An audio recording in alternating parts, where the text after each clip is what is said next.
Baliw nga kayo sa akin? Ang dudumi ninyo at ang babaho nyo pa! Gerdo, paalisin mo nga mga batang to sa harapan ko! Mamahalin ang aking damit! Baka madumihan nila ako! Baka pati ang bag at sapatos ko'y madumihan ng mga gusgusing bata na yan! Malditang sabi ng matanda sa triplets na nagtitinda ng sampagita. Grabe naman po kayo, Lola. Nagtitinda lang naman po kami. Hindi naman po kami mananakit at hindi naman po namin kayo dudumihan. Gusto lang naman po namin kumita para may pangkain kaming magkakapatid, pati na pong nanay namin. Paliwanag ng bata. Bagamat sanay nang itinataboy ay nasaktan pa rin ito sa sinabi ng matanda. Wala akong pakialam sa inyo. Walang kwenta yung nanay nyo. Siya dapat ang nagtatrabaho para sa inyo.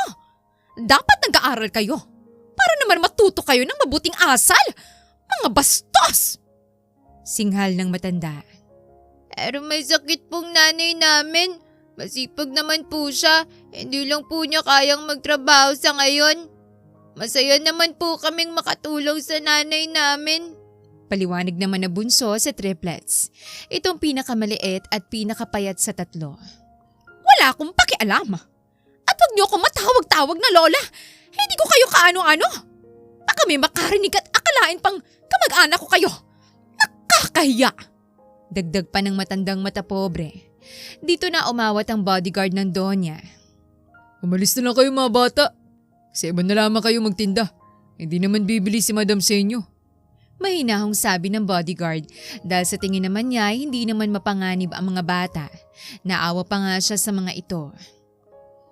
Sige po kuya, aalis na lang po kami. Pasensya na po. Magalang na sabi ng bata sa bodyguard. Iritang Donya sa mga batang nagtitinda ng sampagita. Madalas pa naman siya sa simbahan na yon. Nang minsang maglambing ang Donya ay ipinagmaneho ito ni Travis. Anak, busy ka ba? Nakangiting tanong ng matanda. Hindi naman Mama. Bakit Ma? Magpapasama sana ako sa'yo magsimba anak. Sure Mama. Sasamahan ko po kayo. Tuwang-tuwa naman ang matanda. Nagpunta nga sila sa simbahan ng araw ding yon. Habang nasa simbahan ng matanda, ay lumabas para magpahangin si Travis at doon niya nakilala ang mga triplets. Hello po, sir. Nakangiting bati ni Ricky. Hello bata. Anong tinitinda mo?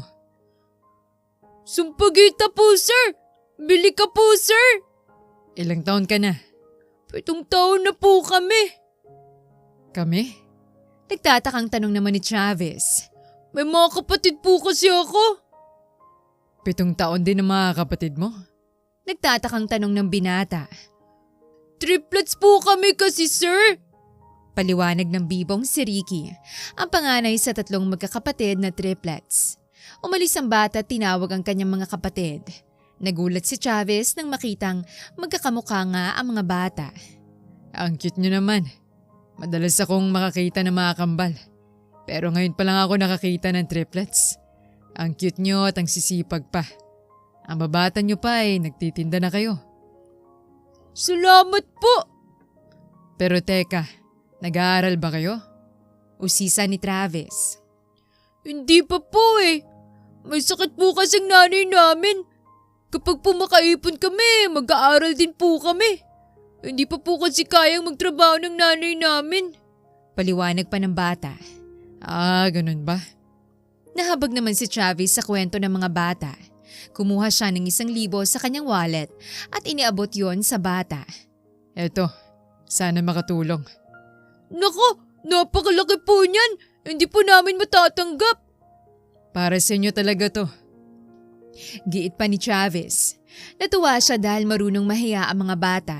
Hindi sila tulad ng iba na mapagsamantala tanggap na lamang ng tanggap.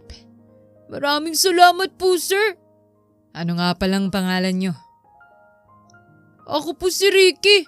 Ito naman po si Rocket, si Rocco po ang bunso. Nakakatuwa naman ang mga pangalan nyo. Dito ba kayo lagi nagtitinda? Tanong ni Travis. Balak niyang balikan muli para tulungan ang mga bata. Opo, araw-araw po kami dito. Ganun ba? Sige, kapag hindi ako abala sa opisina dadalawin ko kayo muli dito. Talaga po? Asahan po namin yan, sir. Nakangiting nagpaalam ang mga bata at umalis na ang mga ito para magtinda sa ibang mga naglalakad papunta at paalis ng simbahan. Nagulat naman si Travis nang biglang nagsalita ang kanyang ina. Tapos na pala ang misa at lumabas na ito ng simbahan. Iho, hindi ka na bumalik sa loob? Ang inito kasi at napakwento rin ako sa mga cute na batang nagtitinda ng sampagita. Sana nakita mo sila, Mama. Triplet sila. Nakakatuwang tingnan. Bida pa ni Travis. Yung mga gusgusi na yon? Madalas kong makita mga batang yan kapag nagsisimba ako. Pinapabugaw ko nga at ang dudumi. Ang babaho pa. Huwag ka nga maglalapit sa mga yon. Baka may makuha ka pang sakit baka snatchan ka ng wallet or cellphone ng mga yon. Mama naman, kalalabas mo lang ng simbahan, ganyan na agad ang mga sinasabi mo. Natatawang sabi ni Travis. Abay, nagsasabi lamang ako ng totoo, anak. Halika na nga, Mama, at kumain na lang po tayo. Saan niyo po gustong kumain? I wanna go to a steakhouse, Iho. Masayang kumain ng mag-ina. Kadalasan kasing abala sa opisina si Travis at ang kanyang ina naman ay madalas nakasamang kanyang mga amiga. Paminsan-minsan ay naglalambing ito at nagyayaya kay Travis kaya pinagbigyan naman ito ng binata. Kahit pa masaya silang kumakain sa mamahaling steakhouse, ay hindi naman maalis sa isip ni Travis ang mga bata. Magaan ang loob niya sa mga ito at may pakiramdam siya na parang kilala na niya ang mga ito. Makalipas nga ang ilang araw, muling bumalik sa lugar na yon si Travis. Nagdala siya ng mga laruan para ibigay sa mga bata. Tuwang-tuwa naman ang mga ito. Sir, bumalik po ata kayo agad. Magsisimba po ba kayo? Wala namang misa ngayon. Kayo talaga ang sadya ko. Kami po? Bakit naman po? May mga dala ako para sa inyo. Ano po yan, sir? Halos manlaki ang mga mata ng bata habang sumisilip sa mga dala ni Travis. Mga damit at laruan to para sa inyong tatlo. May mga snacks din dyan para sa inyo. Wow! Talaga po? Sabay-sabay na tanong ng tatlo. Pero bakit niyo po kami dinadala ng mga yan? Ang totoo, hindi ko din alam. Basta parang ganang loob ko sa inyong tatlo. Marahil dahil cute at mababait kasi kayo. Pwede na po ba naming buksan ang mga to? Tanong ni Ricky habang hawak ang mga paper bags at plastic bags na mga dala ni Travis. Oo naman, sa inyo na yan eh. Dali-dali namang binuksan ng mga bata ang pasalubong sa kanila.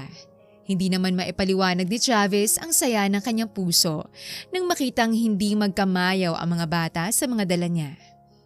Kitang-kita sa mga mata nila na masaya sila. Maraming salamat po sa mga dala niyo. Ngayon nga lang po kami nagkaroon ng mga ganitong laruan. Opo, ngayon lang po kami nakakita ng mga ganitong laruan. Nakasanayan na nga ni Travis na kahit paabala siya ay dumadaan siya sa lugar na yon para lamang mag-abot ng laruan, pagkain o pera sa mga bata at pagkatapos ay umaalis na rin siya. Paminsan-minsan naman ay nakakakwentuhan rin niya mga ito. Minsan nga'y isinama pa niya mga ito sa isang pangbatang fast food. Mga bata, nakakain na ba kayo sa Jollibee Chicken House? Hindi pa po eh. Dati pa po naming pangarap kumain dun. Kaso mahal po. Dati nga po, nag-ipon ako para makakain kami dun. Kaso mas kailangan po namin ng bigas at gamot ni nanay. Kaya doon na lang po namin ginastos ang naipon namin. May kumurot sa puso ni Travis. Paano nga bang ang maliliit na batang tulad nila ay kaya nang magsakripisyo para sa pamilya? Bakit nga ba may mababait at matatalinong bata na tulad nila na kailangang pagdaanan ng ganitong klaseng paghihirap? Tara, kain tayo doon. Papayagan ba kayo ng nanay nyo? Okay lang po yan, sir. Kaibigan ka naman po namin eh. Sigurado kayo Opo, wala naman pong kikidnap sa mga tulad naming madudungis at mahirap lang. Biro pa ni Ricky. Nako, hindi dapat ganyan ang tingin nyo sa sarili nyo. Kahit pa nahihirapan kayo sa buhay sa ngayon, hindi ibig sabihin wala kayong halaga. Kita nyo nga at naglalaan talaga ako ng oras para sa inyo. Ibig sabihin, importante kayo. Maraming salamat po. Nagtuloy nga sa Jubilee Chicken House ang mga triplets kasama si Travis. Nung unay nag-aalangan pa ang tatlo na pumasok. Madalas din kasi silang itaboy ng mga gwardya doon. Habang umu-order nga si Travis at sinubukan pa silang paalisin ng gwardya. Abay, bawal mamalimos dito. Sita ng gwardya. Hindi po kami namamalimos, kuya. Kabadong sabi ni Ricky. Bawal din magtinda dito. Ang dudumi at ang babaho pa ninyo. Mawawalan ng gana kumain ng mga customers namin. Labas! Labas! Sigaw ng gwardya at binitbit pa nito sa braso si Rocco. Takot na takot ang mga bata at nagsimula silang magsiiyakan na pumukaw naman ang atensyon ni Travis. Umu-order na ito pero napalingon ito sa lakas ng sigaw ng mga bata. Dali-dali niyang nilapitan ng mga ito. Guard, bitawan mo mga bata. Sir, bawal mo kasing magtinda at mamalimos dito. Depensa pa ng guard. Kasama ko sila. Kakain kami dito kaya't bitawan mo sila. Pagkarinig nun ay biglang binitawan ng guard ang mga bata. Pasensya na sir. Ginagawa ko lang naman po ang trabaho ko. Napahiyang sabi ng guard. I understand that. Pero sana huwag ka maging harsh sa mga bata. Tao din sila. Nasasaktan. May damdamin din sila. Pasensya na po talaga sir. Pag-uulit pa nga ng guard. Naintindihan naman ni Travis ang guard. Pinagsabihan na lamang niya ito. Pasensya na po uli sir. Kinuha niya ang mga bata at pinaupo sa isang lamesa. Dito na lamang kayo at kukunin ko ang pagkain natin. Kinuha niya ang panyo sa kanyang bulsa at pinunasan ng mga luha ng mga bata. Salamat po sa pagtatanggol mo sa amin. Pasensya na din po at napahiya din po kayo. Wala yun. Simula ngayon hindi na kayo maaapi. Ipagtatanggol ko kayo. Bigla na lamang tumayo at yumakap sa kanya mga bata. Umiiyak sa tuwa mga ito. Naku, tama na nga at naiiyak na din ako. Biro pa ni Travis. Sandalit kukuhanin ko na mga pagkain natin.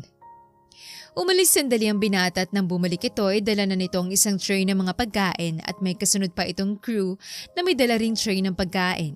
Sa dami ng kanyang in-order na pagkain ay hindi na nga magkasyang mga yon sa iisang tray lamang. Wow!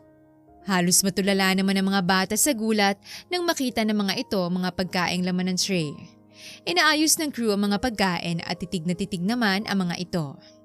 Oh, ano? Kumain na tayo. Halakak ni Travis. Kita niyang sabik na sabik sa pagkain ng mga bata pero nagpipigil pa rin ang mga ito na labis na mga ikinatuwa ni Travis. Magandang pagpapalaki sa mga bata. Kahit hirap sa buhay ay pilit pa rin silang umaayos ng kilos. Dumaan ang mga buwan at mas naging palagay na sila sa isa't isa. Naisasama na rin niyang mamasyal o kumain sa mga restaurant ang mga bata kaya naman naging malapit na sila. Isang araw, nagtungo si Travis sa may simbahan ay hindi ang mga batang nadatnan niya. Isang pamilyar na mukha ang kanyang nakita. Ana, ikaw ba yan? Gulat na gulat si Travis. Hindi niya akalaing magkakaharap pa sila nito. Travis, anong ginagawa mo dito? Nagsisimba ka ba dito? Sinong kasama mo? Dire-diretsong tanong ni Ana. Teka lang naman, sunod-sunod ka akong makapagtanong. Andito lang ako kasi nahanap ko mga kaibigan kong nagtitinda ng sampagita. Ha? May mga kaibigan kang nagtitinda ng sampagita? At kinabahan na nga si Ana. Kinutuban siya ng mga anak niyang tinutukoy nito. Oo, yung mga batang triplets. Baka kakilala mo sila? Andito ba sila? Nagibang itsura ni Ana. Oh, huwag kang makipagkaibigan sa kanila. Layuan mo na sila. Bulalas nito. Bakit naman? Kaano-ano mo ba sila? Wala. Concern lang ako sa mga bata. Pagkasabi niyon ay dali-dali nang umalis si Ana. Naiwang nagtataka si Travis. Naisipan niyang magtanong-tanong sa ibang vendors. Excuse me po, Tay. Kilala niyo po ba sila Rocky? Yung triplets po na nagtitinda ng sampagita. Oo naman. Kilala ng mga lahat ang triplets na yan. Bira naman kasing triplets ng mga bata. Isa pa napakagwapo at ang mabait ng mga batang yan. Kahit kanino ka pa magtanong dito siguradong kakilala sila. Bida pa ng matanda. Oo nga po, mababait talaga sila. Kilala niyo ho ba ang mga magulang ng mga bata? Bakit mo naman tinatanong? Napasimangot ang matanda nang magtanong siya. Naging malapit na po kasi ang mga bata sa akin. Gusto ko sana silang tulungan na makapag-aral. Kaya nais ko sanang makausap ang mga magulang nila. Ganun ba? Anong pangalan ng nanay nila? Pero hindi ko kilala ang kanilang ama. Wala ata silang tatay. Kahit kailan ay hindi ko pa sila nakitang may kasamang ama. Sa may sapa nakatirang nanay nila. Nagkasakit nga yun at naputulan pa ng paa. Kwento ng matanda. Biglang umalis si Travis nang hindi man lamang nakapagpaalam sa matanda. Hindi niya kinayang kanyang mga narinig. Abay, bastos na lalaki to Mukha pa namang mayaman pero parang walang pinag-aralan. Nagtatanong tapos aalis ng walang sabi-sabi. Niiling na sabi ng matanda. Hindi mapigilan ni Travis ang maluha. Nakayuko lamang ito para wag mapansin ng mga kasalubong niya na umiyak siya. At nang makasakay siya ng kanyang kotse, ay doon na tumodo ang kanyang pag-iyak. Mahal na mahal niya si Ana. Hindi nga niya alam kung bakit bigla na lamang itong biglang nawala. Makalipas ang 8 taon, ay makikita niya pala ito at malalaman na may anak na ito. Nasaktan din siya dahil sa nalaman niya na putol na ang paa ni Ana. Hindi man niya aminin ay kahit paano, umaasa pa rin siya na baka balang araw ay magkabalikan silang mag-asawa. Ang totoo, patago silang ikinasal sa huwes. Agad silang nagpunta sa paborito nilang lugar para mag-honeymoon, sa Baguio. Tutol ang pamilya ni Travis kay Ana. Mahirap lamang kasi ito. Isang kahig isang tuka lamang sila habang bilyonaryo ang pamilya ni Travis. Inisip ng kanyang mga magulang na baka pera lamang nila ang habol ng dalaga kaya pilit nilang pinaghihiwalay ang mga ito. Ang mga magulang ni Travis ay may iba ding kursunadang babae para sa kanya. Isang babae na mayaman at maganda, si Jelly. Naisipan ni Travis na patago na silang ikasal para hindi na sila mapaghiwalay pa. Naging masaya ang unang araw ng kanilang pagiging mag-asawa. Pero nang magising si Travis kinabukasan ay wala na si Ana. Bigla na lamang itong naglaho. Ang ipinagtataka lamang ni Travis ay naiwan sa kanilang transient ang mga gamit ni Ana. Tanging ang cellphone at pitaka nito ang wala. Inakala rin niya na baka na-aksidente ito kaya biglang nawala pero bigla na lamang siya nakatanggap ng mensahe galing dito na wag na siyang hanapin dahil hindi na siya babalik pa. Matapos ang 8 taon ay nakita niya na ito na may mga anak na. Napakasakit niyon para kay Travis. Sa loob ng 8 taon ay umasa siya na magkakabalikan pa silang mag-asawa. Hindi rin niya maalis mag-alala kung bakit naputol daw ang paa nito. Kinabukasan, napagdesisyonan ni Travis na hanapin si Ana. Pinuntahan niya ito sa sinasabing sapa. Hindi makakapasok ang kotse ni Travis sa lugar na yon kaya napilitan siyang iwan ng kanyang kotse sa may simbahan at sumakay ng pedicab papasok sa mga kabahayan. Nahabag siya sa kanyang nakita. Kalunos-lunos ang itsura ng mga bahay sa lugar na yon. Kitang-kita ang paghihirap ng mga residente doon. Kilala rin ng pedicab driver ang triplets kaya naman hindi na nahirapang maghanap si Travis. Nasa pinakadulo ng sapa ang bahay nila. Kumatok si Travis at agad namang lumabas si Ana. Nabalot naman ng pinaghalong takot, gulat at sama ng loob ang ekspresyon sa mukha ni Ana na ipinagtaka naman ni Travis. Sa isip ni Travis, Abay, bakit parang siya pa ang galit? Siya na ngang nang iwan sa akin. "Anong ginagawa mo dito?" Galit na tanong ni Ana. Natawa naman si Travis. Hindi ba't ako dapat magtanong sa'yo niyan? 8 taon nang nakalipas. Hindi ka pa rin ba nakaka-move on? Inis na tanong ni Ana. Wow. Pasensya ka na kung hindi pa ako nakaka-move on Nawala ka lang naman kasi right after our wedding. Nawala ka ng 8 taon lang naman. So sorry kung hindi pa ako nakaka-move on. Sarkastikong sagot ni Travis. Ayaw kitang makausap. Maiksing sabi ni Ana at akmang aalis na sana ito pero hinawakan siya sa braso ni Travis. No, you're not running away from me again. Ilang beses mo ba akong paulit-ulit na iiwanan, Ana? Asawa mo ko. Iniwan mo ko nang walang pasabi. Bakit, Ana? Naging mabuti naman ako sa'yo. Minahal at inalagaan naman kita pero bakit mo yung nagawa sa akin? Puno ng hinanakit ang boses ni Travis. Nagpipigil itong maiyak. Kalimutan na natin ang nangyari. Kalimutan? Pinakasalan mo ako pero iniwan mo ako kinabukasan. Tapos gusto mong kalimutan na lamang lahat? Alam mo ba kung gaano kasakit sa akin yun? Tumitig si Ana sa mga mata ni Travis.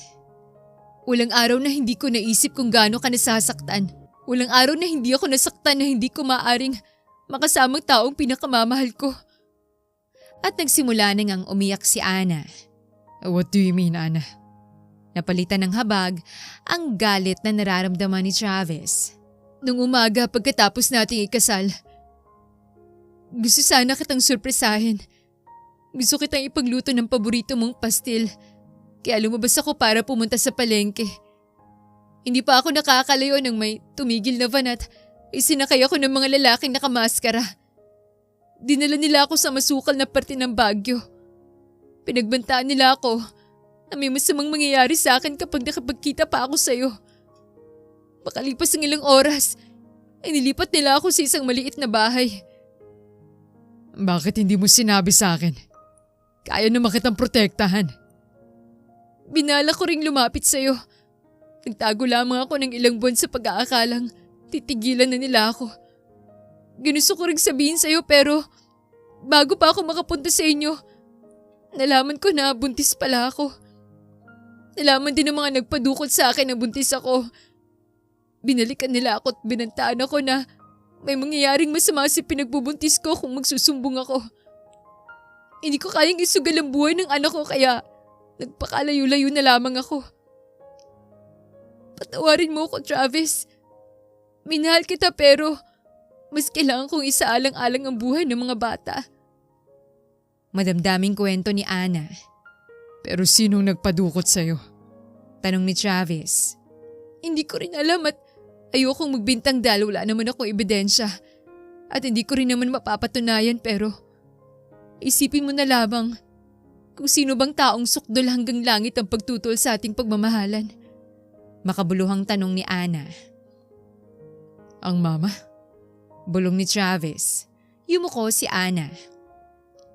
Gusto ko na lamang kalimutan ng nakaraan, Travis. Nakapag-asawa ka ba ng iba? Pahabol na tanong ni Travis. Hindi. Maiksing sagot ni Ana. Anong nangyari sa paa mo? Marahang tanong ni Travis. Nagkaroon ako ng diabetes. Nasugatan ng paa ko.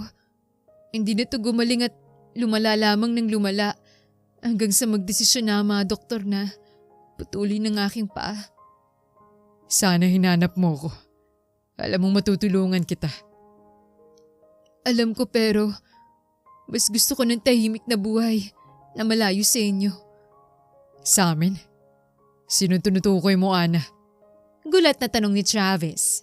Naputol ang kanilang pag-uusap nang biglang lumabas ng bahay si Ricky. Nagulat ito nang makita ang binata. Sir Travis? Ano pong ginagawa niyo dito? Gulat na tanong ng bata. Wala naman. Hindi ko kasi kayo nakita sa may simbahan. Kakamustahin ko lang sana kayo.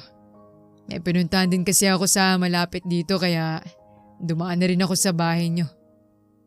Pagdadahilan pa ni Travis. Ganun po ba?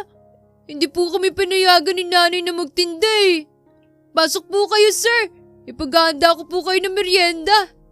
Magiliw na sabi ng bata. Hindi na anak, paalis na rin siya. Pumasok ka na muna at may pinag-uusapan lang kami. Bakas ang pagkataka sa mukha ng bata. Pero sumunod na lamang ito sa kanyang ina at pumasok na ito ng bahay. Ramdam din ni Ana na sabik ang bata na makita si Travis kahit naman hindi pa nito alam na ama niya ang binata. Sila ba mga anak natin, Ana? Maluhaluhang tanong ni Travis. Oo, sila ang mga anak mo pero Hihilingin ko sanang huwag mo na kaming gambalain pa. Hindi maaari yan, Ana. May karapatan ako sa mga bata. Ayoko mapahamak ang mga bata. Umalis ka na. Utang na loob, Travis. Wala na ring nagawa si Travis dahil pinagtabuyan na siya ni Ana. Umuwi na lamang ang binata pero labis ang pag-aalala niya sa mga anak niya. Batid niya ang hirap na pinagdadaanan ng mga ito.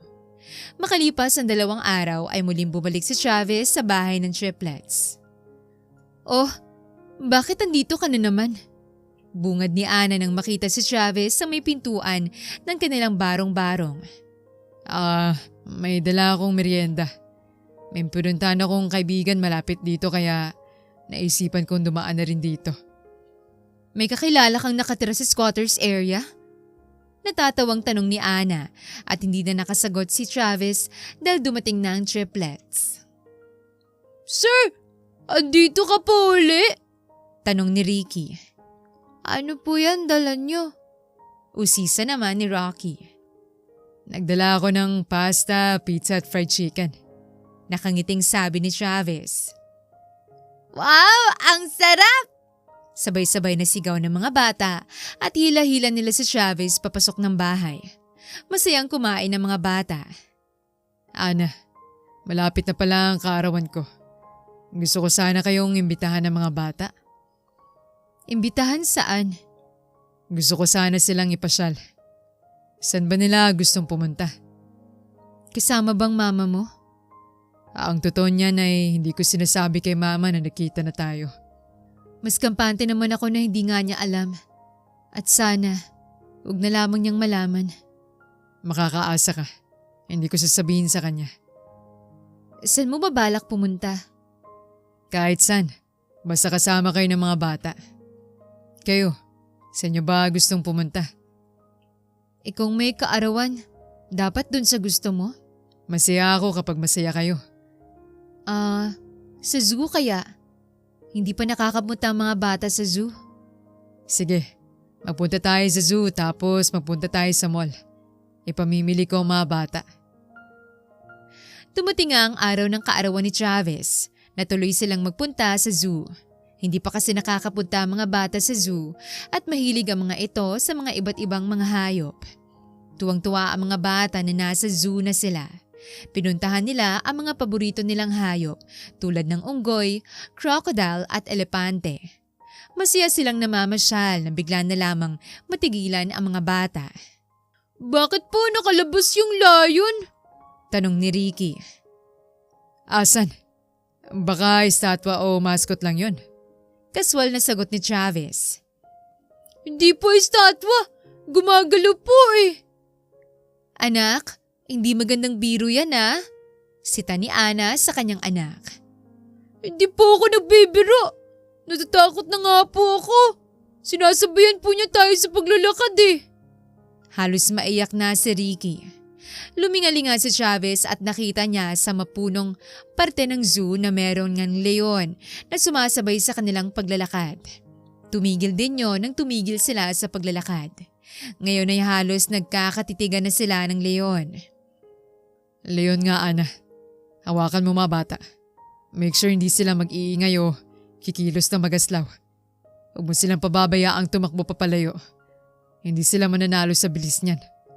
Halos pabulong na sabi ni Travis habang dahan-dahang dinutukot ang kanyang cellphone mula sa kanyang bulsa.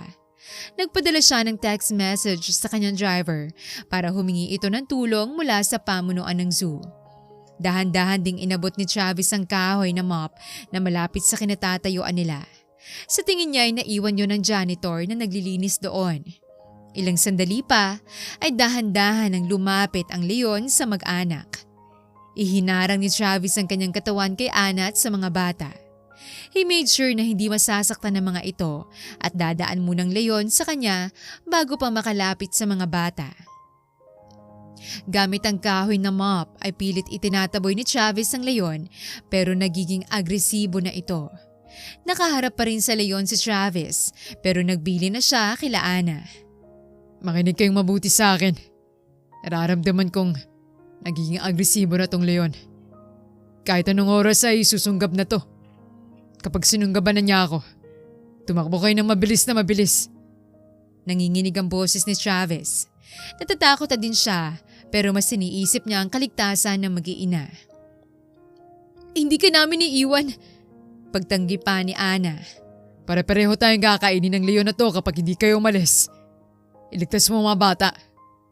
Iyak na nang iyak si Ana at ang mga bata. Ana, tandaan mo lang na mahal kita. Kayo ng mga bata. Pagkasabi niyon ay sumunggab na nga ang leon. Ihinarang pa ni Travis ang kahoy sa bibig ng leon pero malakas ito. Tumakbo na kayo! Takbo! Sigaw ni Travis. Umiiyak na tumakbo ang mag-iina. Kinagat ng leon si Travis sa kanyang braso at iwinasiwas ito. Nakapagtago na sa labas ng mataas na gate si Ana, bitbit ang triplets. Na mga oras na yon ay madami nang nakikiusyoso. Ang iba'y nagsisigawan habang ang iba'y awang-awa kay Travis. Itinaas ng leon ang kanyang ulo at akmang kakagatin na sa ulo si Travis. Napapikit na lamang si Travis. Naisip niya ang katapusan na niya yon. Pero it's all worth it dahil nailigtas niya ang mag-iina. Nakapikit pa rin siya nang naramdaman niyang bumagsak sa kanyang tabi ang leon. Dahan-dahan siyang dumilat. Nakita niyang nakahiga na sa tabi niya ang leon. Dali-dali namang lumapit sa kanyang security ng zoo. Natanggap pala ng kanyang driver ang kanyang text message at agad nitong sinabihan ang pamunuan ng zoo. Binaril ng security ang leon ng tranquilizer kaya bumagsak ito sa sahig. Nakahinga na ng maluwag ang mga ito at nagpalakpakan sila. Tumatakbong lumapit ng mag-iina kay Travis. Travis, ayos ka lang ba? Nag-aalalang tanong ni Ana. Umiiyak na ito. Kumusta kayo ng mga bata? Nasaktan ba kayo? Ayos lang kami. Ano ka ba? Ikaw nga yung duguan. Lumaban ka, please. Lumaban ka para sa amin ng mga anak mo. Humahagulgol na sabi ni Ana. May mga lumapit na staff para kunin ang leon na wala ng malay at kinuha na din ng medic si Travis at isinakay ito sa ambulansya. Hindi naman masamahan ni Ana si Travis sa ambulansya dahil walang kasamang mga bata. Ihinatid na lang ng pamunuan ng zoo ang mag-iina sa ospital kung saan dinala si Travis. Ilang oras ding nasa operating room si Travis. Madami-dami rin itong tinamong pinsala mula sa pag-atake ng leon. Si Ana at ang triplets naman ay kabadong naghihintay sa lobby ng ospital. Nay, mamamatay po ba si Sir Travis? Umiiyak na tanong ni Ricky. Huwag kang magsalita ng ganyan, anak. May awang Diyos. Magdasal kayo na sana kayanin ng inyong ama ang kanyang sitwasyon. Pagtatapat ni Ana, natakot siya na baka may masamang mangyari kay Travis at hindi man lamang nalaman ng mga bata na itong tunay nilang ama. Ama po? Gulat na tanong ng triplets. Halos sabay-sabay na naman silang nagsalita. Ang totoo niyan, hindi niya alam na pinagbuntis ko kayo. Araw ng linggo nang palihim kaming magpakasal at nagsimulang magsama sa Baguio. Isang araw nga lang kaming naging mag-asawa. Kinabukasan ay may mga dumukot sa akin. Tinakot nila ako para layuan ko ang ama niyo. Makalipas ng isang buwan bago ko nalaman na nagdadalang tao na ako sa inyo. Kaya hindi alam ng ama niyo na buntis ako sa inyo. Mahabang salaysay ni Ana at nagsimula ng mag-iyakan ang mga bata. Sino pong gumawa niyan, Nay? Sino pong nagpadukot sa inyo? Usisa ni Rocco. Ang lola niyo. Nanay siya ni Travis. Ayaw niya sa akin dahil wala akong pinag-aralan. Mas mahirap pa daw ako sa daga at hindi ako nababagay sa ama niyo. Mahal po ba tayo ni tatay? Oo anak, mahal na mahal. Nagsiiyakan ang mga bata. Nalungkot sila nang malaman ang totoong nangyari. Masaya din sila dahil sa wakas ay makikilala na nila ang kanilang tunay na ama. Matagal din silang nangulila at nasabik sa pagmamahal ng tunay na ama. Lumabas ang doktor at sinabi sa kanila na ililipat na daw ng ICU si Travis hanggang sa maging stable ito. Ilang araw din sa ICU si Travis. Hindi makapasok ang mag-iina dahil delikadong mga sugat ni Travis at iniiwasan nilang magkaroon ng komplikasyon o impeksyon. Sa bintana lamang nila nakikita si Travis. Nahahabag naman si Ana dahil laging nakasilip sa bintana ang mga bata at nakatanaw sa kanilang ama. Lumipas sa mga araw at gumaling din naman si Travis.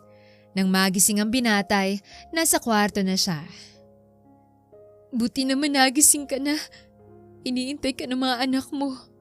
Umiiyak na sabi ni Ana. Tatay! Mga anak, Salamat po sa pagligtas niyo sa amin. Lumuluhang sabi ni Rocco. maaari bang tumira na kayo kasama ko? Gusto ko sanang makasama ang aking mga anak, Ana. Nanay, gusto po naming makasama si tatay. Pumayag ka na, please. Ay nako, ang kukulit niyo. Hindi mo ba ako gustong makasama? Hindi naman yan ang pinag-uusapan eh. Pagdadahilan pa ni Ana. Bakit ayaw mong tumira sa bahay ko? Sige na nga. Paano kung kinain ako ng tuluyan ng leon na yun? Hindi ko man lang nakasamang mga anak ko. Nanggigil trip ka pa eh. Paayag na nga ako. Nang makauwi na nga si Travis ay sa mansyon na rin niya umuwi ang kanyang mag-iina. Paano kung dumating ang iyong mama't makita kami? Natatakot na akong makita siya. Pag-amin ni Ana. Hindi kita pababayaan, Ana. Magtiwala ka lamang sa akin. Basta't huwag ka lamang magtatago ng sikreto sa akin. Paano ko kayo poprotektahan kung hindi ko naman alam ang nangyayari? Walang paglagyan ng tuwa ang puso ni Travis. Sa matagal na panahon ay naghanap siya ng sagot sa mga katanungan niya. Ilang taon siyang naghintay ng sagot at muntik na nga siyang mawalan ng pag-asa. Nang araw na yon ay tila ba nasagot na lahat ng hinahanap ng kanyang puso. Napansin naman agad ni Ana na emosyonal at halos maiyak na si Travis, kaya kinausap niya ito habang abalang nag-aayos ng kanilang mga gamit ang mga bata. Uy, anong ginagawa mo dito sa balkonahe? Tanong ni Ana. Wala. Nagpapalamig lang. Nakangiting sagot ni Travis. Ayos ka lang ba? Oo naman. Bakit mo naman naitanong? Parang di ka naman kasi okay. Kilala mo pa rin talaga ako. Oo. Kilala ko yung kilos mo pati ekspresyon ng iyong muka. Wala to. Hindi ko lang talaga mapigil ang maging emosyonal. Katagal kong hinintay ang pagkakataong to. Hindi lang ako makapaniwala kung totoo ba itong nangyayari o isang panaginip lamang. Kinurot ni Ana ang braso nito. Hindi kami panaginip, no? At tumagalpak pa ng tawa si Ana. Nagkatitigan sila at naghawak ng kamay. Hindi ko may papangako sa iyo ang isang buhay na walang problema. Dadating at dadating yan sa kahit anong pagsasama. Pero may papangako ko ay hindi ako mawawala sa tabi mo. Susuportahan kita at poprotektahan. Kayo ng anak natin. Emosyonal na sabi ni Travis na naluluha pa sa galak. Handa na ako ipaglaban ng ating pagmamahalan. Hindi na ako matatakot, Travis. Nang araw na yon nga ay nagkabalikan na ang dalawa. Masaya sila dahil maitutuloy na nila ang kanilang naudlot na pagmamahalan. Kasal pa rin naman sila kaya naman nagsama na sila sa iisang kwarto at sa isang kwarto naman ay magkakasama ang triplets. Pangalawang linggo pa lang nilang namamalagi sa bahay ni Travis nang bangungutin si Ricky. Napabalikwa si Travis sa lakas ng sigaw ni Ricky. Sa tindi naman ng pagod ni Ana ay hindi ito nagising kaya si Travis ang nagmamadaling tumakbo papunta sa kwarto ng mga bata. Ricky anak, ayos ka lang? Tawag ni Travis nang nasa labas na siya ng pinto nito. Tatay! Tatay! Sumisigaw na sabi ng bata. Dali-daling binuksan ni Travis ang pinto at nadatnan niyang nakaupo sa kama si Ricky at umahagulgol. Agad na umupo si Travis sa tabi nito at mahinahaw nitong tinanong. Anong nangyari anak? Bakit ka umiiyak? Nakakatakot pong panaginip ko. Panaginip lang pala. Everything's okay. Andito lang si tatay anak. Ano bang napanaginipan mo? Niyakap ni Travis ang anak. Nanaginip po ako na sumakay daw po tayo ng malaking barko. Umulan ng malakas. Nakakatakot pong kulog at kidlat. Takot na takot daw po ako. Paulit-ulit pong hinampas ng malalaking alon ng barko natin hanggang sa masira yun. Nagkaiwalay po tayo nila nanay at nila Rocky Truco. Nanod daw po ako. Nang magising ako, nasa laot na po ako. Nagkakagulo po ang mga tao pero hindi ko po kayo makita ni nanay. Humahagulgol na kwento ni Ricky. Awang-awa naman si Travis sa bata. Tinapik-tapik niya ito sa likod para kumalma ito kahit paano. Ano ka ba, Ricky? Panaginip lang yan. Hindi naman yan totoo. Oo nga. Pati tuloy kami. Nagising sa lakas ng iyak mo. Hindi yan mangyayari, anak. I promise you. Ayoko pong mawala kayo ni nanay. Ayoko pong maiwang mag-isa. Hindi kami mawawala ng nanay mo, anak. Matagal niyo po kasing nawala. Natatakot po kasi ako na mawala ka po ulit. Dati pa po namin gustong magkaroon ng tatay. Siguro po, natatakot na ako na mawala ka ulit.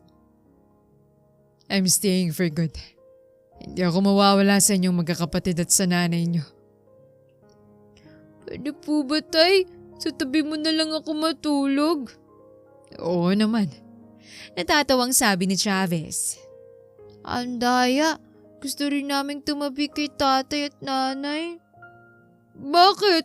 Nanaginip din ba kayo? Pangasar pa ni Ricky. Ay nako, tumigil na nga kayo. Ganito na lang, doon na kayo lahat matulog sa tabi namin ng nanay niyo. Queen size naman yun kaya kasyang-kasya tayo doon. Halakak ni Travis. Nagtalunan naman ang mga bata sa tuwa. Dali-dali nilang kinuha ang kanilang mga unan at sumunod kay Travis, niiiling na lamang habang nakatawa. Nang nasa kama na sila ay nagkukulitan pa rin ang mga bata hanggang sa nagising na si Ana. Oh, bakit andito kayo? Gulat na tanong ni Ana at naalimpungatan pa nga ito. Nagising ako sa sigaw ni Ricky. Nanaginip at tiyak ng iyak.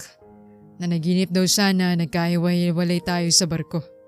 Kaya hayan, nakiusap na tumabi muna sa atin. Pero di naman papatalo tong sila Rocky at Rocco. Kaya nandito rin sila. Natatawang kwento ni Travis at yumakap naman sa kanilang ina mga bata. Nako, kayo talaga. Naglalambing lang ata kayo sa tatay niyo eh. Hindi po, nay. Talaga pong nanaginip ako. Nakakatakot nga po eh. Baka hindi ka nagdasal bago matulog kaya kung ano na yung naiisip mo. Pati nga po kami nagising sa sobrang lakas ng iyak at sigaw niya. Parang baby girl po siya. Pag-aalas ka pa ni Rocco at nagtawa na naman ng pamilya. Mga anak, magdadasal kasi kayo bago matulog. Alam kong natatakot kayo na bumalik tayo sa dati o baka mawala ang tatay nyo. Pero gusto ko sanang mapalagay ang loob nyo na nandito lang kami ng tatay nyo. Kahit anong mangyarit, ipagdasal nyo na din na laging maging maayos ang pamilya natin. Pangaral ni Ana sa triplets. Patuloy ngang naging maayos ang samahan nila pero hindi nila naiwasan na nakarating din ito sa mama ni Travis. Agad na pumunta ang Donya sa bahay ni Travis at kinompronta ang kanyang anak. Mabuti na lamang at nasa paaralan sila Ana at ang mga bata nang dumating ang matanda kaya hindi niya nadatnan ang mga bata. Balita ko, ay may mag-ina ka raw na kinupkop sa iyong bahay? Desperado ka ba talaga? Pati babaeng disgrasyada ay papatulan mo na? Nagpupuyos sa galit ang matanda. Magdahan-dahan po kayo sa pagsasalita, mama. Mahal ko pong babaeng tinutukoy nyo. Pero bakit anak? Bata ka pa. Successful at madaming nangangarap na mapansin mo. Bakit kailangan mo magtiyaga sa isang babaeng disgrasyada? Stop it, mama. Mama mo ko. At natural lang na protektahan kita. Ikalma mong sarili mo, mama. Hindi mo ako kailangan protektahan. Nasa tamang edad na ako at may sarili na akong desisyon. Hindi ako papayag. Gagawa't gagawa ako ng paraan para mawalang babaeng yan. Pati na rin ang mga anak niya. Nasaktan si Travis sa mga sinabi ng kanyang mama. Talaga nga namang mahilig itong makialam sa buhay niya. Mahal na mahal nga niyang kanyang mama pero hindi niya maiwasan ng mainis sa palagiang pakikialam nito. Nanumbalik pa nga sa kanyang ginawa dati ng kanyang mama nang pilit nitong paghiwaligin sila ni Ana. Mama, naalala mo pa ba si Ana? Namutla ang matanda. Sinong Ana? Si Ana, Mama. Yung babaeng pinakasalan ko. Oo, yung babaeng iniwan ka? Matapos niyong magpakasal ng palihim. Ani Doña Teresa. It turned out, hindi naman pala lihim ang pagpapakasal namin. Anong ibig mong sabihin, iho? You knew that I was going to get married. Ipinadukot mo siya. Tama ba, Mama? Wala akong alam sa sinasabi mo. At huwag mo akong pagbibintangan. Dali-daling umiwas ang matanda kay Travis. Umuwi ito at hindi na nagparamdam ng ilang linggo din. Lingid sa kaalaman niya ay gumawa naman ang matanda ng paraan para mapaghiwalay na naman sila. Muli na namang ginamit ng matanda ang kanyang pera para mapaghiwalay ang mag-asawa. Kumuha siya ng mga tao na gagawa ng mga taong magpapangga para mapaniwala niya si Travis na hindi tapat ang kanyang asawa. At dahil mga batikang manloloko ang mga tauhan ng Donya, ay napaniwala nila si Travis. Tinawagan ng Donya si Travis at nakipagkita ito sa isang mamahaling restaurant. Mama, bakit kailangan dito tayo magkita? Nagtatakang tanong ni Travis. Sensitibong mga pag-uusapan natin, iho. Kinabahan naman si Travis. Ano yun, Mama? Inilabas ng Donya mula sa kanyang bag ang mga dokumento. I want you to have these documents. Gusto kong basahin mo mga yan bago ka tuluyang maloko sa babaeng kinakasama mo. Mama, she's not just some girl na kinakasama ko. Ipapaalala ko lamang na asawa ko siya. Kasal kami at legal ang lahat. Pwes, tingnan natin kung ipagtatanggol mo pa siya pagkatapos mo yang mabasa. Nasa iyong desisyon, iho. Basta't hindi ako nagkulang sa pagpapaalala sa'yo. Umalis ang matanda at naiwang naguguluhan si Travis. Binuklat niya ang mga laman ng malaking sobre at dito na halos magsikip ang kanyang dibdib. May mga larawan si Ana na may kasamang lalaki at malaking tiyan nito. May isa pang larawan na hawak ng lalaking kamay ni Ana. May mga dokumento rin na nagpapakita na hindi niya anak ang triplets. Nakasaad sa DNA test na ang mga bata ay anak ng isang nagngangalang Marco. Nanginginig ang mga kamay ni Travis nang ilapag niya sa lamesa ang mga dokumento. Napahawak siya sa kanyang noo. Tila ba umiikot ang kanyang paningin. Bumilis ang tibok ng kanyang puso. Paano nangyaring lahat ng to? Maayos ng pamilya ko. Bakit ako nagawang lokohin ng babaeng pinakamamahal ko? Tanong ni Travis sa kanyang sarili. Nilisan niya ang restaurant at nagtungo siya sa clinic na nakasaad sa DNA test. Nang makumpirma niyang totoo at legal ang dokumentong yon, ay hindi na siya nag-aksaya pa ng oras. Umuwi siya agad para kumprontahin si Ana. Kaano-ano mo si Marco? Nagpupuyo sa galit sa Travis. Ha? Si Marco? Bakit mo naman naitanong? Nagtataka si Ana dahil tila malalim ang galit ni Travis. Sagutin mo na lamang aking tanong. Kaibigan ko siya. Kaibigan lamang ba? Anong ibig mong sabihin? Hindi na mapigil ni Ana ang magtaas ng boses. Hindi ba siya ka man ng mga bata? Ha? Saan mo naman nasagap ang balitang yan? Hindi makapaniwala si Ana na pinagdududahan siya ng kanyang asawa. Hindi na yan mahalaga. Bakit kinailangan mong itagong totoo? Bakit kailangan mo akong paasahin na ano ko mga bata? Puno ng hinanakit ang boses ni Travis. Ano bang pinagsasasabi mo? Ano bang nangyayari sa'yo? Ipina-DNA test ni mamang mga bata. Hindi akong ama nila. Pumunta na rin ako sa DNA clinic na yon at legal ang mga dokumento. Kinagawa lang yun ng mama mo dahil ayaw niya sa akin. Ayaw niya sa akin dati. At ayaw pa rin niya hanggang ngayon. Bakit ba? Dahil ba mahirap lamang ako? Hinanakit ni Ana. Eto mga pruweba. Itinago mo sa akin na nagkaroon ka ng karelasyon pagkatapos ng sa atin. Hindi totoo yan. Sinabi ko naman sa'yo, hindi na ako kailanman pumasok sa kahit anong relasyon. Inilabas ni Travis sa mga larawan. Talaga ba? Paano ipapaliwanag ang mga to? Inabot ni Ana mga larawan at tiningnan ng mga yon. Si Marco nga to, pero kaibigan ko lamang siya.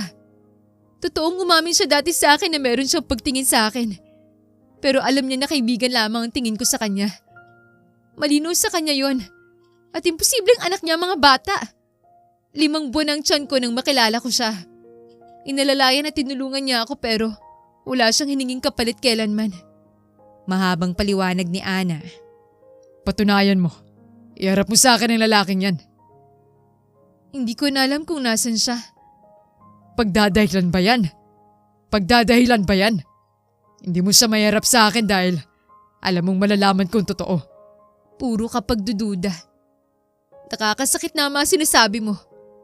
Kung wala kang tiwala sa akin, wala na ring dahilan para mag-usap pa tayo. Sinira mo ang tiwala ko sa'yo, Ana. Nagtiwala ako sa'yo. At pinaasa mo lamang ako. Huwag mo ngang isisi sa akin yung kahibangan mo. Alam mong minsan na akong pinadukot ng mama mo para lamang magkalayo tayo. Pero naniniwala ka pa rin sa mga sinasabi niya ngayon?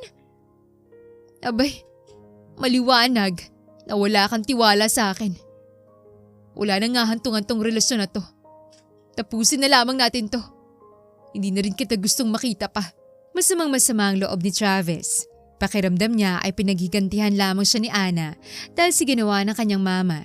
Masama ang loob niya dahil umasa siya na mabubuo pa nila ang kanilang pamilya. Umasa siya na anak niya ang triplets. Nagpupuyos naman sa galit si Ana. Mama's boy pa rin ang tingin niya kay Travis. Hindi man lamang siya magawang ipagtanggol o ipaglaban nito. Ang dami na nilang pinagdaanan pero hindi man lamang nito naisip na nag-iimbento lamang ng kwentong kanyang mama. Napagdesisyon na naman ni Ana na bumalik na lamang sa kanilang probinsya. Hindi na niya gustong magkaroon pa ng kahit anong koneksyon kay Travis.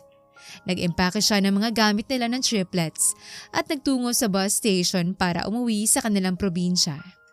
Nanay, bakit po ba tayo aalis sa bahay ni tatay? Bakit pa tayo uuwi ng probinsya? Tanong ni Ricky kahit tila alam na niya ang kasagutan sa kanyang tanong. Doon na muna tayo maninirahan mga anak. Doon po tayo titira. Bakit hindi po natin sinama si tatay? Oo nga nanay, bakit hindi po natin sinama si tatay? Magkaaway po ba kayo? Inimpluwensyahan ng lola niyong tatay niyo. Pinaniwala siya na si Markong tunay niyong ama. Kaya't wala ng dahilan para manatili pa tayo sa poder niya. Naniwala po si tatay? Oo anak. Malungkot na sagot ni Ana. Sabi po niya mahal niya kami. Bakit po siya naniwala? At nagsimula na ngang umiyak si Rocco. Hindi na po ba natin makakasama si tatay? Umiiyak na rin si Ricky. Hindi ko alam mga anak. Basta mamuhay na lamang tayo ng tahimik at masaya, tulad ng dati. Nagpipigil naman ng luha si Ana. Masakit para sa kanyang nangyayari pero kailangan niyang magpakatatag para sa mga anak niya. Tumigil na sa katatanong ang mga bata pero umiiyak ang mga ito. Masama ang loob nila dahil napamahal na rin sila sa kanilang ama. Namuhay ng simple sa probinsyang mag-iina. Malayo sila sa ingay at gulo ng Maynila. Tahimik sa kanilang probinsya. Simple lang din ang pamumuhay nila. Nagtatanim lamang sila ng gulay at prutas at meron na silang pang-araw-araw na pagkain. Ang iba nilang ani ay kanilang ibinebenta para may pambili sila ng iba pa nilang pangangailangan. Bagamat pilit nagpapakatatag ay namimiss ng mga bata si Travis. Nay, kailan po ba natin ulit makikitang tatay? Alam po ba niya tong bahay natin dito? Muling nangulit si Ricky. Anak, hindi na naniniwalang ama niyo na anak niya kayo. Siniraan na naman tayo ng lola niyo. Paliwanag ni Ana. Ha? Hindi po ba't masaya pa nga si tatay nang malaman niya na anak niya kami? Oo anak, pero gumawa kasi ng kwentong lola niyo na may naging nobyo daw ako at yun daw ang totoong tatay niyo. Gumawa din ng peking DNA test ng lola niyo. Kaya naman niniwalang niyong ama. Dagdag pa ni Ana. Pero namimiss na po namin siya. Giit ni Rocco. Wala tayong magagawa, anak. Mas pinili niyang paniwalaan ang mga kasinungalingan ng kanyang mama. Bakit po ba ayaw sa inyo ng mama ng tatay namin? Dahil mahirap lamang ako. Masyado siyang mapagmataas at matapobre. Hindi ho ba? Mas importante naman na mabait tayo. Hindi lahat ng tao ganyang mag-isip, anak. Ibig po bang sabihin, hindi na namin makikita kailanman si tatay? Halos maiyak na tanong ni Rocco. Isipin niyo na lamang na at least nakilala niyo ang inyong ama. Pero wag na muna kayong umasa na magiging parte pa siya ng buhay natin. Emosyonal na saad ni Ana. Ang lungkot naman po, nanay. Napalapit na po kami sa kanya bilang kaibigan. At nang malaman namin na ama namin siya, naging malapit din kami bilang anak niya. Sabi ni Ricky. Wala na tayong magagawa mga anak. Pero hindi ba masaya naman tayo dati kahit tayo lamang? Mahirap lamang tayo pero nagmamahalan at masaya tayo. 'Di ba? Paalala naman ni Ana. Tama ka po, nanay. Mahal na mahal ka po namin. Masaya naman po kami nakasama kayo. Buti pa nga kayo, kahit anong mangyari. Mahal mo po kami at hindi mo kami pinapabayaan. Siyempre naman, mahal na mahal kayo ni nanay. At tatandaan niyong hindi mawawala ang pagmamahal ko sa inyo. Sa kabilang banda, matindi ang panlulumong nararamdaman ni Chavez. Napakasaya niya na mabuo ang pamilya niya pero sa isang iglap ay nawala ang lahat ng yon. Mahal na mahal niya si Ana at malapit na rin siya sa mga batang minahal niya bago pa man niya nalaman na anak pala niya ang mga ito. Isang araw na nasa opisina si Chavez ay may dumating na isang babae. Nais daw nitong makausap si Chavez. Yes, miss. Nagulat na tanong ni Chavez nang nilabas niya sa lobby ang babae. Maaari ko ba kayong makausap in private? Agad na tanong ng babae. Why? Do I know you? Angie yung pangalan ko. Importante ho to. Wika ng babae. Isinama ni Chavez ang babae sa kanyang opisina at hindi pa man siya nakakaupo ay nagsimula na itong umiyak. Patawarin niyo ako, sir. Nagipit lang ho talaga ako. Anong ibig mong sabihin? May sakit ho kasing aking tatay at nangangailangan ako ng malaking halaga para mapa-opera siya. Isang araw ay dumating si Doña Teresa sa aming klinik at inalok ako ng malaking halaga para dayain ng DNA test result. Nais ka doon niyang mapaniwala na hindi ikaw ang ama ng triplets. Ano? Gimbal na tanong ni Chavez. Ikaw ang tunay na ama ng mga bata at hindi si Sir Marco. Pinadaya lang unang inyong mamang resulta. Pag-aamin pa ni Angie. Bakit mo sinasabi sa akin to? Kinakain ho ako ng aking konsensya. Alam ko may pamilyang masisira. Alam ko may mga batang mawawalan ng ama pero kinakailangan ko ang gawin dahil buhay na ho ng aking amang nakasalalay. Handa ho akong pagbayaran ng aking nagawa. Bumuntong hininga si Chavez. Naiintindihan kita. At sana yan ang huling beses na gagawin mo yan. Hindi niyo ako irereklamo? Gulat na tanong ng babae. Nanlalaki ang mga mata nito at hindi makapaniwala sa kanyang narinig. You did what you had to do. I guess lahat tayo ay handang gawin ng lahat para masagip ang isang mahal natin sa buhay. At tama ka, may mga pamilyang masisira kapag inulit mo pa yan. May mga amang mawawalan ng anak at mga batang mawawalan ng ama. Pero dapat ay naniwala ko sa sinasabi ng aking puso. Dapat ay kumuha ko ng second opinion. Hindi ako dapat nagpadala sa bugso ng damdamin. Kaya't may kasalanan pa rin naman ako. Salaysay ni Chavez. Handa ho akong tumayong testigo sa asawa at mga anak niyo para pumaayos yung inyong pamilya. Ani Angie. Salamat naman kung ganon. Nakangiting sagot ni Chavez. Agad na pinahanap ni Chavez ang kanyang mag-iina. Nang matukoy niya ang kinaroroonan ng mga yon, ay agad siyang pumunta kasamang babaeng umamin sa kanyang pagkakamali. Malayo pa lamang si Travis ay nakita na ito ng mga bata, kaya't nagsitakbuhan ng mga ito para salubungin ng kanilang ama. Nabitawan ni Travis ang kanyang mga bagahe nang lumapit ang kanyang mga anak. Nagsitalunan ang mga ito at niyakap ang kanilang ama. Binuhat naman ni Travis ang kanyang mga anak at naluha ito sa yakap ng mga bata. Ilang sandali din silang nagyakap at nang mailapag na niya ang mga bata ay naging emosyonal na siya. Hindi ba kayo galit sa akin? Emosyonal na tanong ni Travis. Hindi po namin kayang magalit sa inyo, tatay. Mahal na mahal po namin kayo. Ani Ricky na nagpupunas pa ng luha. Miss na nga po namin kayo eh. Hirit naman ni Rocco. Namimiss din po kayo ni nanay. Umiiyak nga po siya sa gabi. Tinatago pa niya sa amin pero alam naman po namin na namimiss din niya kayo. Namumula pong ilong niya kaya alam namin na umiiyak siya. Pangbubuko pa nga ni Ricky. Natawa naman si Travis sa ikinuwento ng anak. Asan bang nanay niyo? Samahan niyo nga ako sa kanya. Nagluluto naman si Ana sa likod bahay at nibitawan nitong sandok nang pagharap niya ay nakita niya si Travis. Anong ginagawa mo dito? Hindi ka pa ba tapos sa pananakit sa akin? Bitin ka pa ba? Galit na tanong nito. Teka lang, huwag ka namang magalit sa akin. Ito nga kasama ko si Angie.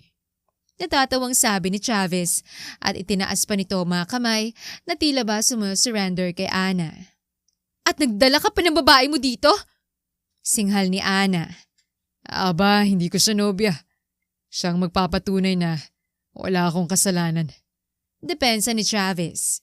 Dito na lumapit si Angie. Kabado ito dahil hindi niya alam ang magiging reaksyon ni Ana. Aminado naman siya sa kanyang nagawa kaya kahit papano ay handa rin siya. Ako po si Angie, Ma'am Ana. Doon po ako nagtatrabaho sa clinic kung saan nagpa-DNA test ang mama ni Travis.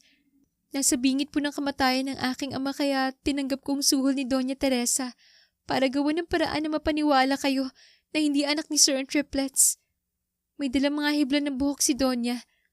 Hindi ko alam bakit may sample siya pero ako pong makakapagpatunay na si Sir Ho ang tunay na ama ng triplets at hindi ho si Sir Marco. Mahabang salaysay ni Angie na nagsimula ng umiyak. Ano? May pamilya kang ginulo. Alam mo ba yon? Nagsimula na ding umiyak si Ana. Sa puntong ito ay humahagulgol na si Angie. Alam ko naman po, ma'am. Kaya nga po ako sumama dito para personal na sabihin sa inyong totoo at para makahingi na din ng tawad sa inyo. Patawarin niyo ako, ma'am. Sana maayos pa po kayo ni Sir Travis. Gusto ko munang mapag-isa. Umalis si Ana at nagpunta sa likod bahay. Nakipagkwentuhan muna at kumain si Travis kasama mga bata.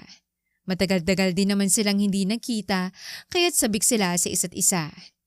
Maya-maya ay pinuntahan na ni Travis si Ana sa likod bahay. Ayos ka na ba? Mahinahong tanong ni Travis. Ayos lang ako. Sagot ni Ana na nagpupunas pa ng luha. May ayos lang ba na umiiyak? Pangasar ni Travis. Ang unfair kasi. Pangalawang pagkakataon na to na pinaghiwalay tayo. Bakit ba ayaw tayong tigilan ng iyong mama?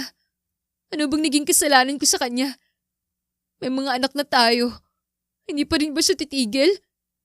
Ang babaw naman kasi na ayaw niya sa akin dahil lang mahirap ako. Masamang masama ang loob niya. Ako na humihingi ng paumanhin para sa mama ko. Umirap na lamang si Ana. Ano ba yung dala mong mga maleta? Mga damit ko. Maiksing sagot naman ni Travis. Ha? Bakit ka may mga dalang damit? Nagulat si Ana sa sagot ng kanyang asawa. Dito na ako titire. Kaswal na sabi ni Travis. Ano ka mo? Nagulantang si Ana sa sagot nito. Naisip ko lang kasi na napakagulo na ng Maynila. Hindi kami magkakasundo ni Mama. Hindi niya tayo titigilan. Ibinenta ko lahat ng properties ko sa Maynila. At dito na ako titira. Joke ba yan? Hindi Pati mga negosyo namin ni Mama ay binalik ko na sa kanya. At nag-resign na ako bilang CEO ng aming kumpanya. Bida pa ni Travis. Iiwan mong mama mo? Pilit itinatago ni Ana na masaya siya sa kanyang mga naririnig. Hindi ko naman siya tinatalikuran bilang anak. Pero kailangang matutunan niya tayong tanggapin. So, anong plano mo? Ano pa, edi manirahan dito. Tahimik, simple at masaya ang buhay. Magtatanim ako ng mga gulay at prutas para hindi na tayo gagastos sa pagkain. Mainam nga yun at healthy living tayo. Mabubuhay ba tayo sa prutas at gulay? Paano pag-aaral ng mga bata? I have investments and savings. Lahat yan kaya ko i-handle from here. May signal naman siguro dito. Meron naman. Isa na lang talaga ang problema natin. Bigla namang kinabahan si Ana. Ano yun? Paano uuwi si Angie sa Maynila? At napahagik-gik ng tawa si Travis. Pilyo ka talaga. Paano nga ba siya uuwi? Tanong din ni Ana. Hindi, biro lang. Iatid ko na lamang siya sa bayan at doon na siya sasakay ng bus pa uwi ng Maynila. Sigurado kong matutuwa ang mga bata na dito na ako titira. Ikaw ba? Masaya ka? Tanong ni Travis, sabay hawak sa kamay ni Ana. Siyempre naman. Namiss mo ba ako? Slight lang. Biro pa ni Ana. Nagdesisyon si Travis na sa probinsya na nga manirahan kasama ang kanyang pamilya. Payak man ang kanilang buhay at malayong malayo sa nakasanayan niya, ay mas masaya pa rin siya na makapiling ang kanyang pamilya. Makalipas ang ilang taon ay nabiyayaan ng isang sanggol na babaeng kanilang pamilya. Siyang kumumpleto sa kanila. Nakatanggap din sila ng tawag nang mama daw ni Travis ay nakikipag-ayos na. Nakipagkita sila dito. Humingi ito ng tawad sa kanila at nangakong hindi na sila gagambalain pa pero sana'y bumalik na sila ng Maynila. Hindi niyo ho kailangang humingi pa ng tawad. Masaya na ho ang pamilya namin at dati pa ho namin kayo napatawad. Salamat naman, Iha. Napakalaki ng kasalanan ko sa'yo. Ilang beses kitang nasaktan. Pati ang mga apo ko ay nasaktan ko din. Mahal ka namin, Mama. Pero dito na ho kami maninirahan sa probinsya. Dadalawin na lang ho namin kayo sa Maynila. Maaari din ho kayong dumalaw dito sa amin. Salamat naman, Iho. Masaya rin naman akong makita na maayos na kayo dito. Ayaw mo na bang patakbuhin ang ating mga negosyo? Hindi ho ako nagsasarado ng pinto, Mama. Maaring bumalik kami sa Maynila in the future pero sa ngayon po ay kontento na kami dito. Napakasarap mamuhay ng simple sa probinsya, Mama. Naintindihan ko naman. Kukuha na lamang ako ng CEO na maaari kong mapagkatiwalaan. Pero sana naman magkaroon din ako ng sapat na oras ng kasamang mga apo ko. Gusto ko rin bumawi sa kanila. Wala pong problema dyan, Mama. Nanatili na nga sa probinsyang pamilya.